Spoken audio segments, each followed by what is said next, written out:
We're here with Scott Barron, Corporate Safety Director for Ryan. Scott, if you would you mind giving us an overview of the Lower Town ballpark incident? Well, that particular day I was working in the office in the Nicollet Mall in Minneapolis at our main office. As I was walking through the office, my phone went off, which happens on a regular basis, and it was our senior superintendent at the Lower Town ballpark that we're building.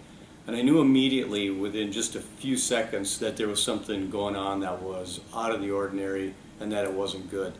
And I could tell from the tone in Bob's voice that had been an incident on the job site, and his words were, and it's bad.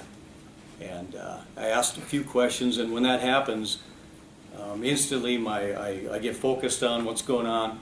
I asked Bob questions about what I needed to know. There was an obvious fatality on the job site. One of our subcontractors had been hit by some falling debris while working in a machine, and Bob said it was very apparent right away that he had passed away as a result of that accident. Situation stable.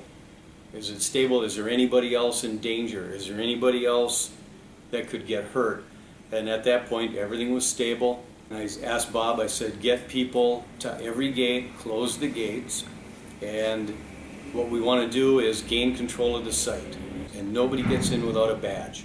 It's a real simple, quick, easy way to control the site, and we don't want people coming in to look. While the first responders got there right away, police, fire department, one of the things that we've learned at other incidents on Ryan projects is the fire department and police department have people that are trained to handle these type of situations and to be the go-between between our investigators and our people on site and the press. And so we learned that right away. We got that person assigned, we knew who it was, and then we were ready to respond.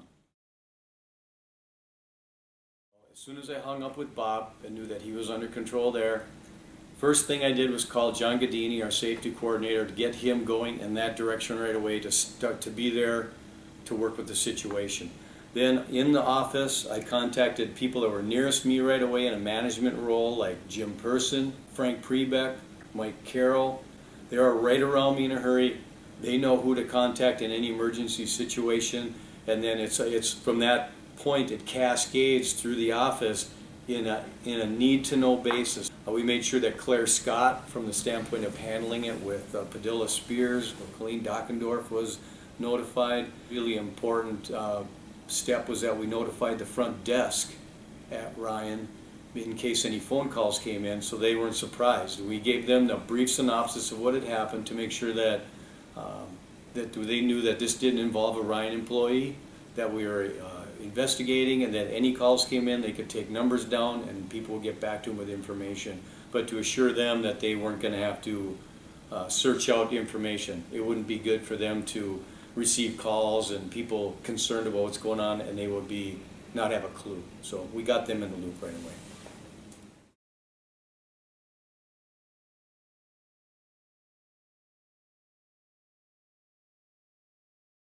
Of course, it's a responsibility as a law that OSHA needs to get notified. If there's a fatality on a job site, the employer has to notify OSHA within 8 hours. They also have to notify OSHA if more than 3 people are transported to a hospital.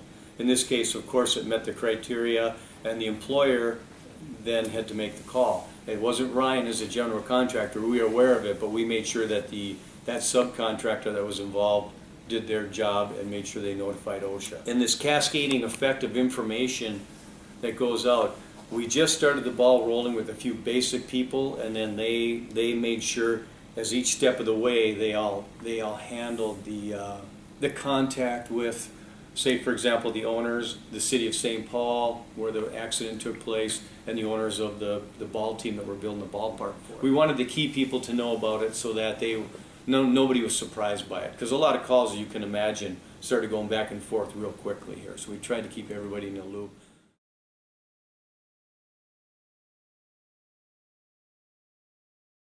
And what we would do to kind of make that transition from a job site to an accident scene back to a job site.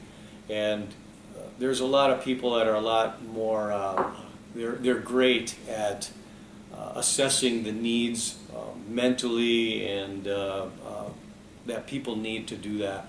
We talk to our insurance companies, they're great. There's a lot of consultants that can help. A lot of people have great thoughts, people from the clergy. So they lined up a person that came out to the job. We had a brief prayer service. It was set. The word was spread out to all the subcontractors and all the people who wanted to be there. We met in the morning in a cleared out area several days after the accident. Brief prayer service. People got to say what they wanted to say, and we kind of had a cutoff. Okay, we got our mourning out of the way. The accident investigation is good. We've looked at it. We know that it's not going to happen again. The lessons learned. We all met with everybody, and we said, okay, it's time to get back to work and get this ballpark built.